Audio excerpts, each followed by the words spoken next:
Acho que nós temos uma desqualificação genérica da violência, que é ruim, né? Porque nós partimos do pressuposto de que todas as violências seriam desnecessárias no interior da vida social, né? Eu posso entender que existem certas modalidades de violência que são problematizadas, como, por exemplo, aquelas ligadas à coerção, né?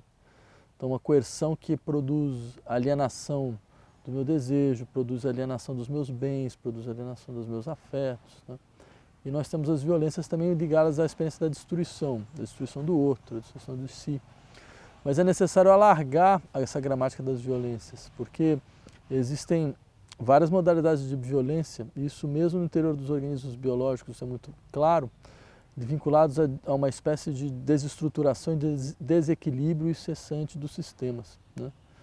E esses desequilíbrios, eles são, na verdade, a ideia de que, veja, qual a pior violência?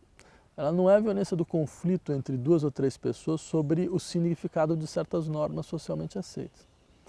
E ela nem é só a violência vinda de duas normas distintas que entram em embate. Há uma violência a respeito da experiência do que não se deixa pensar sob a forma da norma, né? Sobre o que não se deixa configurar sob a forma da norma.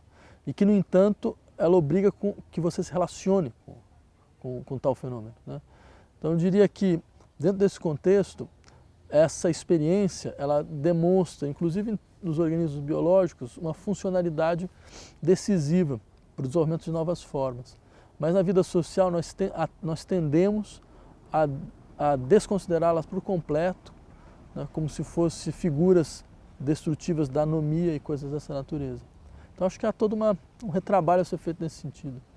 O Foucault insistia na ideia de que existia um tipo de relações de poder que não são relações de dominação.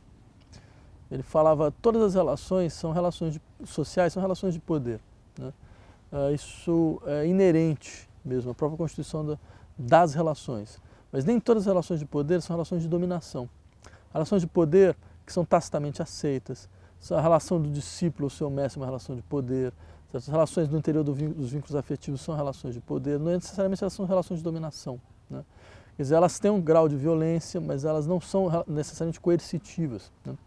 Tudo que faz com que você precise suspender sua linguagem, né, no sentido mais forte do termo, quer dizer, aquilo que orienta você no pensamento,